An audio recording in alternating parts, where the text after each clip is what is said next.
Bapak Ibu saudara yang terkasih dalam Tuhan, marilah kita memulai ibadah ini dengan satu pengakuan. Tuhan yang menciptakan langit dan bumi adalah sumber pertolongan kami. Kasih karunia dan damai sejahtera dari Allah Bapa kita dan Tuhan Yesus Kristus ada pada kita sekalian.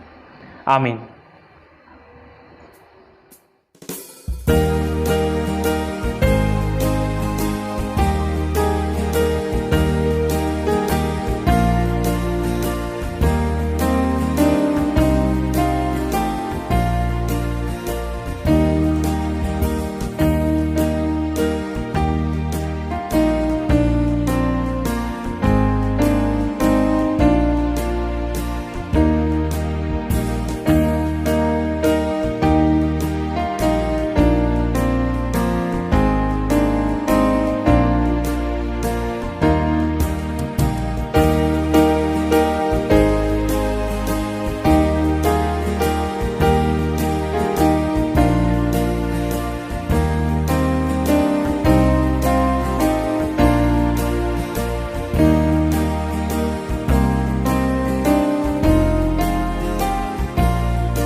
Bapak Ibu saudara yang terkasih dalam Tuhan, marilah bersama-sama kita terima hukum kasih dari Tuhan yang hari ini diambil dari Matius 22 ayat yang ke-37 sampai ayat yang ke-40. Demikian. Jawab Yesus kepadanya, "Kasihilah Tuhan Allahmu dengan segenap hatimu, dan dengan segenap jiwamu, dan dengan segenap akal budimu. Itulah hukum yang terutama dan yang pertama. Dan hukum yang kedua yang sama dengan itu ialah, kasihilah sesamamu manusia seperti dirimu sendiri. Pada kedua hukum inilah tergantung seluruh hukum Taurat dan kitab para nabi." Amin. Bapak Ibu saudara yang terkasih dalam Tuhan, marilah bersama-sama kita menyesali dan mengakui dosa kita dengan Kidung Jemaat 40.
Bapak Ibu, saudara yang terkasih dalam Tuhan, setiap orang yang mau mengakui dan menyesali dosanya, Tuhan akan menganugerahkan keselamatan pada dirinya.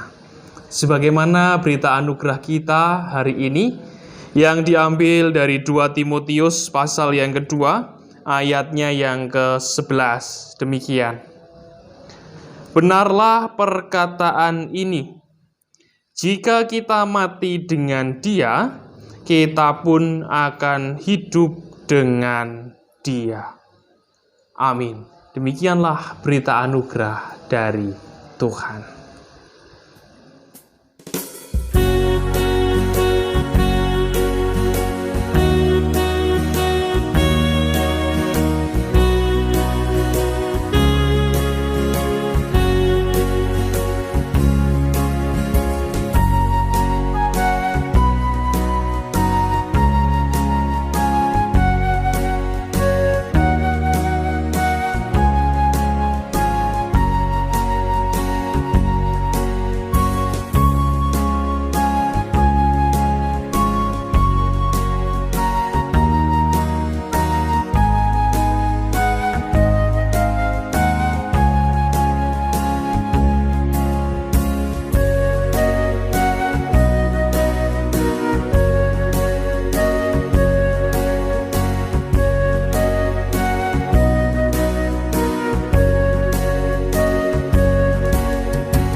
Bapak Ibu, saudara yang terkasih dalam Tuhan, begitu banyak berkat yang boleh kita terima dalam kehidupan kita sehari-hari. Dan hari ini kita diberi kesempatan untuk bersama-sama mengaturkan persembahan kita. Dasar persembahan diambil dari Filipi 4 ayat yang ke-6. Demikian. Janganlah hendaknya kamu khawatir tentang apapun juga, tetapi nyatakanlah dalam segala hal keinginanmu kepada Allah dalam doa dan permohonan dengan ucapan syukur. Amin.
Bapak Ibu Saudara yang terkasih dalam Tuhan, marilah kita aturkan persembahan ini dalam doa. Terima kasih Tuhan atas kesempatan kami boleh mengaturkan sedikit dari berkat yang telah Engkau berikan pada kami. Walaupun memang tidak sebanding dengan apa yang Engkau berikan pada kami, namun hendaklah apa yang sedikit ini boleh berbau harum di hadapan-Mu, boleh memperlebar kerajaan-Mu di muka bumi ini. Berkati pula saudara kami yang dengan setia mengelola persembahan ini menjadi hal yang baik untuk gereja kami, baik itu sarana pemeliharaan iman pun juga sarana kesaksian. Terima kasih Tuhan. Sebentar lagi kami juga akan mendengarkan sabda firman-Mu. Berkatilah, urapilah hati kami, berikanlah kami Roh-Mu yang kudus, agar kami boleh menerima firman ini dengan rendah hati. Terima kasih Tuhan, dalam Kristus kami berdoa. Amin. Bapak Ibu, saudara yang terkasih dalam Tuhan, bacaan kita hari ini diambil dari Markus 8, ayatnya yang ke-27 sampai ayat yang ke-38. Markus 8 ayat 27 sampai ayat yang ke-38. Demikian firman Tuhan. Kemudian Yesus beserta murid-muridnya berangkat ke kampung-kampung di sekitar Kaisarea Filipi.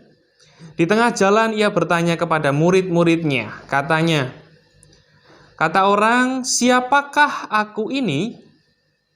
Jawab mereka, "Ada yang mengatakan Yohanes Pembaptis, ada juga yang mengatakan Elia, ada pula yang mengatakan seorang dari para nabi."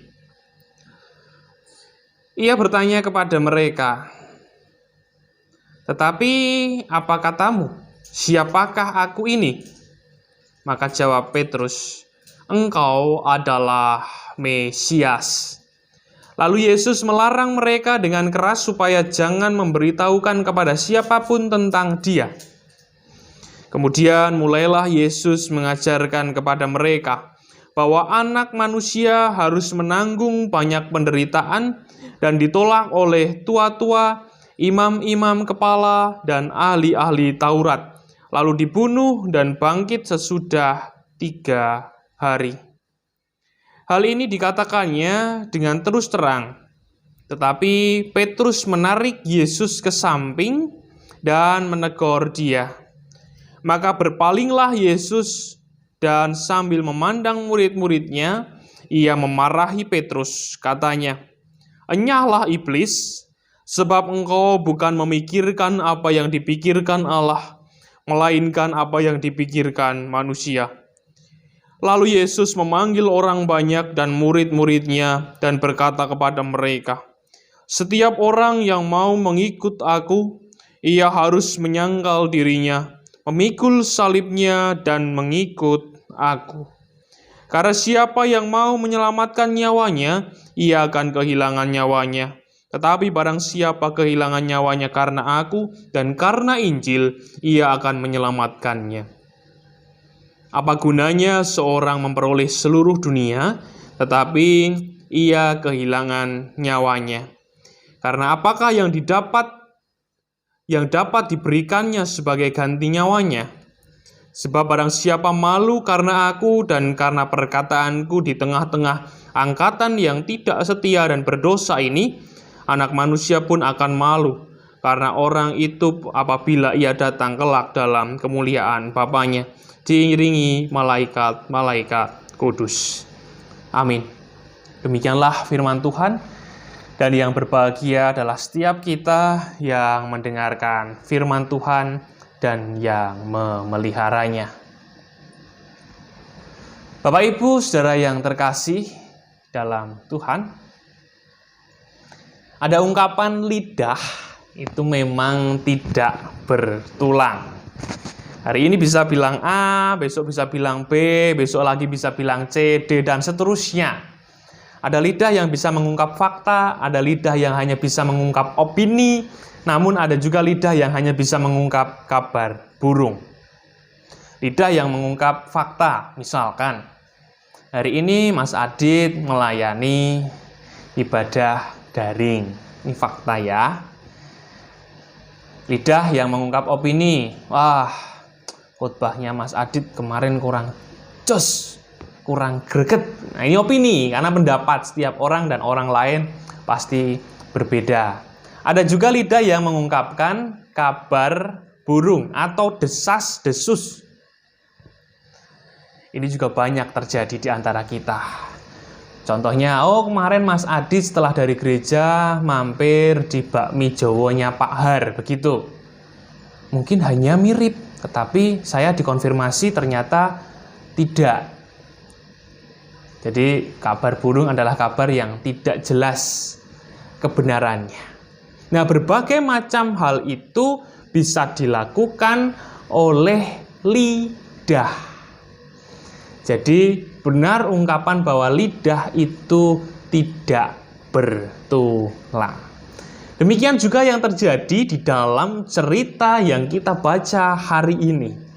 Pertanyaan pertama mengarah kepada desas-desus apa yang terjadi di antara orang-orang Yahudi yang mengikut Yesus. Kabar burung seperti apa yang ada di sekitar orang-orang Yahudi yang mengikut Yesus, dengan pertanyaan Yesus kepada para murid. Kata orang, siapakah aku ini? Tentunya pertanyaan ini bisa dijawab dengan mudah, karena para murid tinggal melihat, mendengar apa yang dikatakan oleh orang-orang Yahudi yang mengikut Yesus itu tentang siapa Yesus. Karena yang ditanya atau yang menjadi objek surveinya ini banyak, maka jawabannya juga beragam. Ada yang menyebut sebagai Yohanes Pembaptis, ada yang menyebut sebagai Elia, ada yang menyebut sebagai seorang dari para nabi.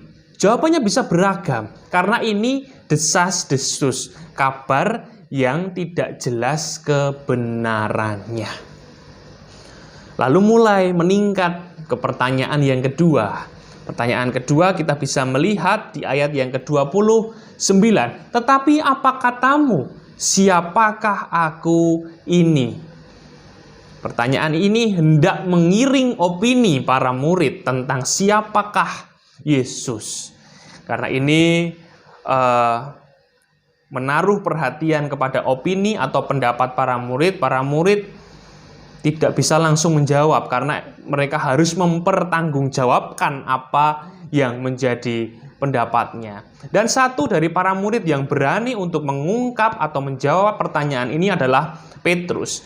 Dia menjawab bahwa engkau adalah Mesias. Engkau adalah Mesias. Akan tetapi ketika Yesus bertanya seperti itu dan Petrus menjawab dengan engkau adalah Mesias, pertanyaannya adalah mengapa Yesus melarang mereka dengan keras supaya jangan memberitahukan tentang dirinya.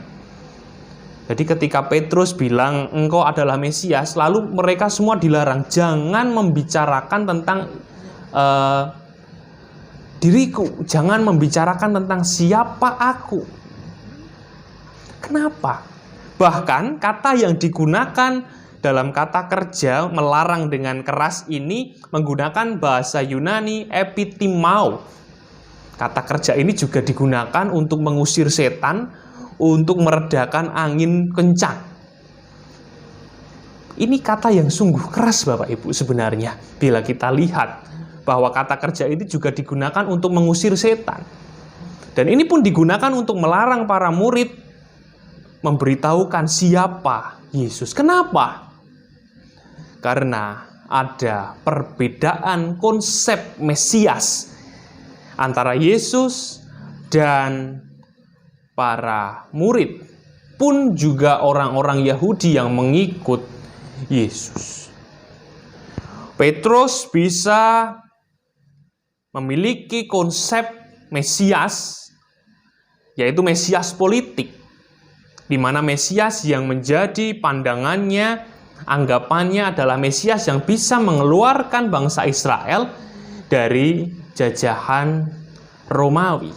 Begitu pula orang-orang Yahudi yang mengikut Yesus Mereka juga merindukan adanya Mesias yang bisa melepaskan mereka dari penjajahan Romawi. Akan tetapi maksud Yesus bukanlah itu. Konsep mesianik Yesus bukan itu. Karena lebih luas lagi apa yang dimaksudkan Yesus tentang Mesias itu. Maka Yesus melarang Petrus untuk menceritakan siapa diri Yesus yang sebenarnya, karena konsepnya Petrus sendiri sudah salah.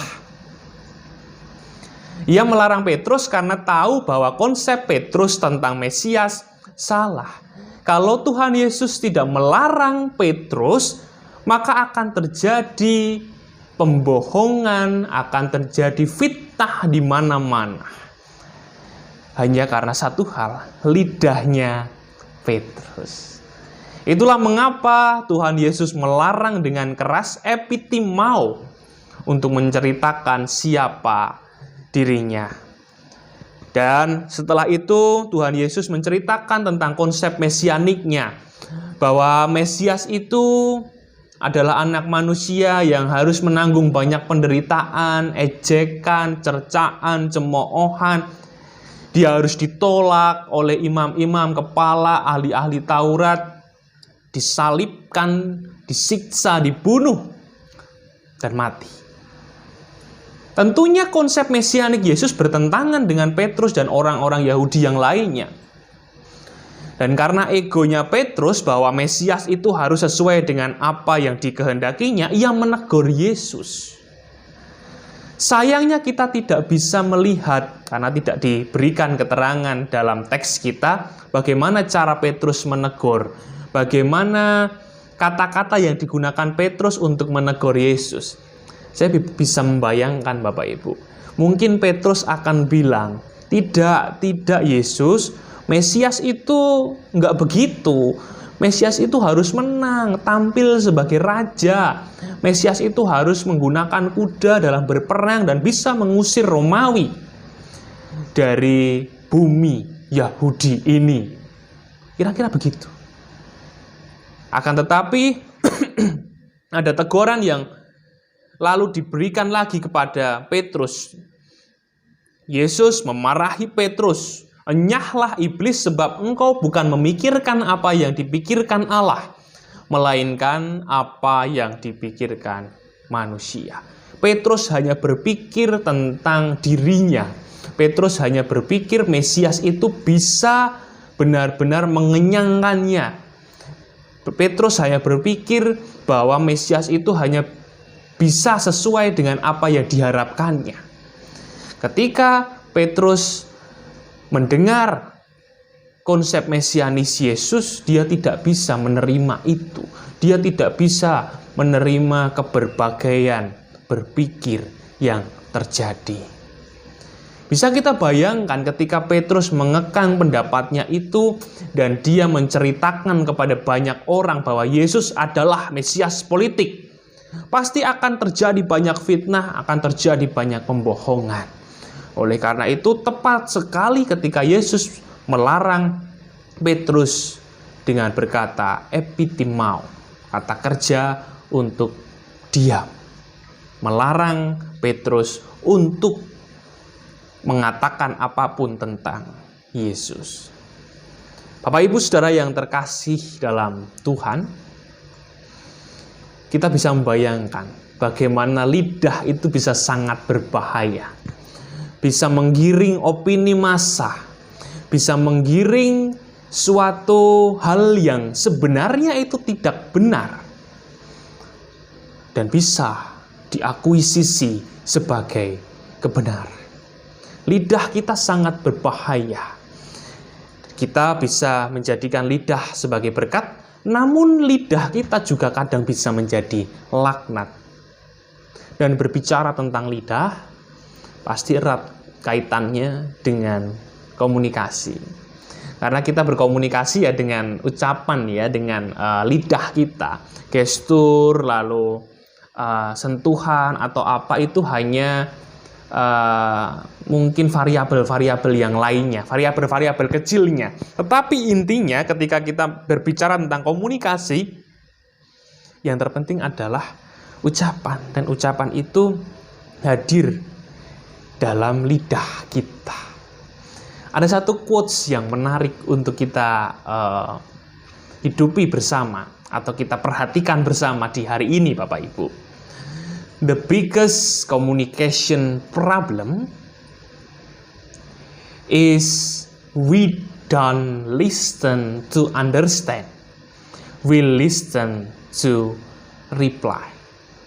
Masalah terbesar dalam komunikasi adalah kita tidak mendengar untuk mengerti, tetapi kita mendengar untuk menjawab.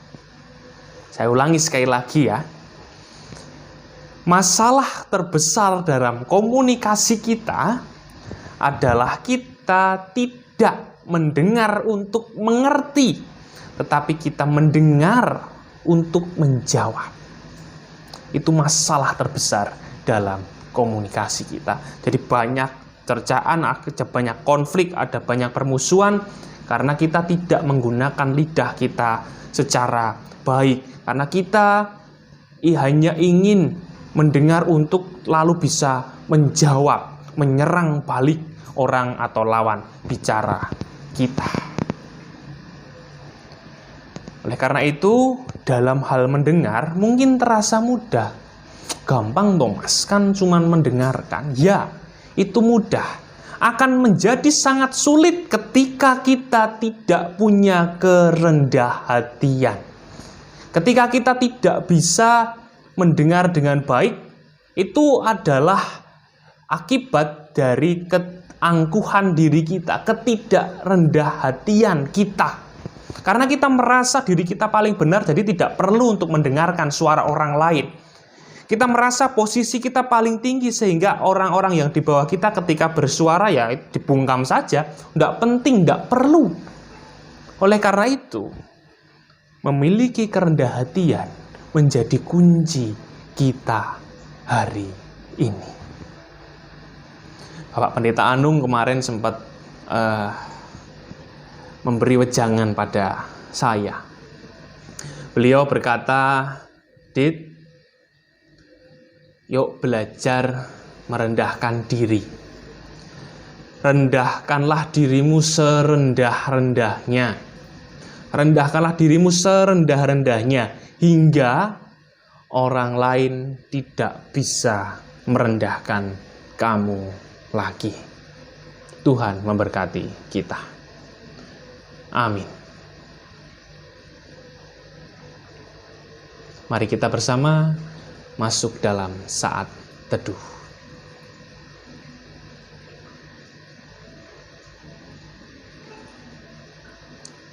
Saat teduh cukup. Bapak Ibu Saudara yang terkasih dalam Tuhan, sama-sama kita akan masuk dalam doa syafaat. Mari kita berdoa. Tuhan Allah Bapa kami yang bertahta dalam kerajaan surga, sungguh kami mengucap syukur atas setiap limpah berkat kasih-Mu dalam hidup kami. Kami sungguh bersyukur atas setiap anugerah yang boleh kami rasakan setiap hari. Kami boleh bersyukur atas setiap rahmat yang Kau curahkan dalam hidup kami. Dan bersama hari ini Tuhan kami mengaturkan syukur melalui ibadah kami. Dan kami juga Engkau ingatkan untuk senantiasa memiliki kerendah hatian, agar kami boleh mendengarkan orang-orang di sekitar kami, dan kami boleh menggunakan lidah kami untuk menjadi berkat, boleh menggunakan lidah kami untuk kebaikan. Terima kasih Tuhan. Pada kesempatan hari ini kami berdoa untuk saudara-saudara kami yang sakit. Kami mohonkan berkat kesembuhan, kami mohonkan berkat kekuatan. Kami berdoa untuk Bapak Sukohadi, Bapak Jamari, Ibu Kartina, Bapak Bambang Suwarto, Ibu Martini, Ibu Christine Usadani, Ibu Setiono, Bapak Hadi Sutrisno, Bapak Toto Harnanto, Bapak Samuel, Eyang Kalipah, dan Eyang Suwadi. Kami serahkan saudara-saudara kami ini dalam tangan kuasa-Mu. Kau berikan kesembuhan, Kau berikan kekuatan melalui perantaraan apapun yang dilakukan oleh saudara-saudara kami, baik itu obat-obatan maupun perawatan medis yang lainnya. Terima kasih Tuhan. Begitu pula kami menyerahkan eyang-eyang kami, Adi Yuswo lansia, kiranya juga boleh senantiasa mendapat kekuatan dan juga kesehatan dari Engkau, merasakan sukacita di masa tuanya ini, dan apa yang menjadi harapan di masa tuanya ini, Tuhan sendiri yang akan senantiasa mewujudkannya. Terima kasih Tuhan, kami juga berdoa untuk saudara-saudara kami yang mungkin masih bergumul tentang apapun itu. Tuhan, marilah Engkau turut campur tangan, Engkau hadir dalam setiap pergumulan yang boleh kami rasakan bersama dan harus kami hadapi, sehingga kami boleh memilih jalan mana yang hendak kami pilih dalam hidup kami ini. Terima kasih Tuhan, kami serahkan pergumulan kami dalam keluarga, dalam pekerjaan, dalam masyarakat, dan terlebih dalam hidup kami bergereja. Kami serahkan gereja kami, GKJ Meranggen, dalam tangan kuasa-Mu, terutama untuk para pemimpin di gereja kami, Bapak Ibu Majelis yang bersama-sama mengelola dan mengorganisir gereja kami, sehingga sarana pemeliharaan iman dan juga sarana kesaksian boleh senantiasa terwujud. Tuhan, berilah kerukunan kepada kami, pelayan-pelayan-Mu yang ada di GKJ Meranggen. Tuhan, berikan kebijaksanaan bagi Bapak Ibu Majelis kami. Tuhan, berikan kedamaian dalam setiap kami berkarya layan bersama di gereja ini. Terima kasih Tuhan, kami juga berdoa untuk program-program gereja ke depannya, khusus untuk bulan ini di mana anak-anak kami akan mengaku percaya di hadapan-Mu, yang akan dilaksanakan ibadah sidi nanti di tanggal 26 September ini. Kiranya Tuhan berkati, Tuhan sertai, biarlah anak-anak kami yang akan menyatakan percaya di hadapan-Mu boleh bertumbuh menjadi anak-anak yang senantiasa takut akan Engkau, senantiasa menjadi berkat dimanapun anak-anak kami berada. Terima kasih Tuhan, kami juga berdoa untuk pergumulan studi anak-anak kami dalam bangku sekolahnya. Tuhan berkati, Tuhan lindungi, baik bagi anak-anak kami yang sudah mulai sekolah tatap muka maupun masih daring. Kiranya Tuhan berkati, Tuhan sertai setiap anak-anak kami dalam setiap proses pembelajaran yang boleh anak-anak kami ikuti dalam bangku sekolahnya. Terima kasih Tuhan, kami juga serahkan program penahbisan pendeta kedua di gereja kami, yang rencananya akan dilaksanakan bersamaan dengan ulang tahun GKJ Meranggen yang ke-16. Kiranya Tuhan yang akan senantiasa memberkati acara nanti di tanggal 7 November 2021. Kiranya boleh membawa berkat bagi kami, kiranya boleh membawa sukacita dan juga kedamaian bagi kami semuanya. Terima kasih Tuhan, kami juga serahkan panitia penahbisan yang juga dengan setia melakukan tugas karya layan di gereja ini. Tuhan berikan kebijaksanaan, Tuhan berikan apapun yang menjadi kebutuhan dalam setiap proses yang harus dilalui dalam kepanitiaan penahbisan pendeta. Ya Bapa, kami juga berdoa untuk program-program kerja kami yang lainnya yang tidak bisa kami sebutkan satu persatu dalam doa ini. Ya Bapa, pada kesempatan hari ini kami juga berdoa untuk bangsa dan negara kami. Kami mendengar kabar sukacita, kami mendengar kabar kebahagiaan, di mana semakin hari kami mendengar bahwa pandemi semakin bisa ditangani dengan baik. Kiranya boleh membawa kesejahteraan, kedamaian bagi kami. Ya Tuhan, berkati pula para pemimpin kami dalam setiap tugas yang diembannya. Tuhan berikan kebijaksanaan sehingga kebijakan-kebijakan yang boleh senantiasa muncul dari para pemimpin kami boleh juga menjadi sebuah kebijakan yang membawa kesejahteraan bagi kami semuanya. Terima kasih Tuhan, terima kasih. Sebentar lagi kami akan mengakhiri ibadah online kami hari ini. Kiranya kami boleh menggunakan lidah kami dengan baik. Kami boleh menggunakan mulut kami untuk berkata dengan baik, sehingga apa yang boleh kami lakukan bisa menjadi berkat bagi orang-orang di sekitar kami. Terima kasih Tuhan, hanya di dalam satu nama Tuhan kami Yesus Kristus kami telah berdoa dan mengucap syukur. Amin. Bapak Ibu, Saudara yang terkasih di dalam Tuhan, bersama-sama kita akan memperbarui iman percaya kita dengan mengucapkan pengakuan iman rasuli yang demikian. Aku percaya kepada Allah Bapa yang Maha Kuasa, Khalik langit dan bumi, dan kepada Yesus Kristus, anaknya yang tunggal Tuhan kita, yang dikandung daripada Roh Kudus, lahir dari anak darah Maria, yang menderita di bawah pemerintahan Pontius Pilatus, disalibkan, mati, dan dikuburkan, turun dalam kerajaan maut. Pada hari yang ketiga bangkit pula dari antara orang mati, naik ke surga, duduk di sebelah kanan Allah, Bapa yang Maha Kuasa, dan akan datang dari sana untuk menghakimi orang yang hidup dan mati. Aku percaya kepada Roh Kudus, gereja yang kudus dan am, persekutuan orang kudus, pengampunan dosa, kebangkitan daging, dan hidup yang kekal. Amin.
Bapak Ibu, Saudara yang terkasih dalam Tuhan, marilah kita mengakhiri ibadah online kita hari ini. Kita akan bersama-sama hidup di dalam peribadatan yang sejati kita dalam hidup sehari-hari kita, dengan semangat yang baru untuk menggunakan lidah kita dan mulut kita secara bijaksana. Dan marilah bersama-sama kita terima berkat-Nya. Tuhan memberkati kita dan melindungi kita. Tuhan menyinari kita dengan wajah-Nya dan memberi kita kasih karunia. Tuhan menghadapkan wajah-Nya kepada kita dan memberi kita damai sejahtera. Amin.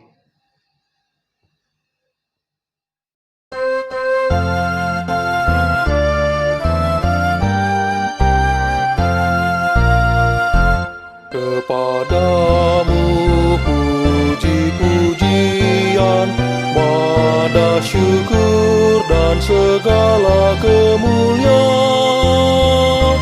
Ya Bapa, Putra, Roh Kudus, sampai kekal abadi.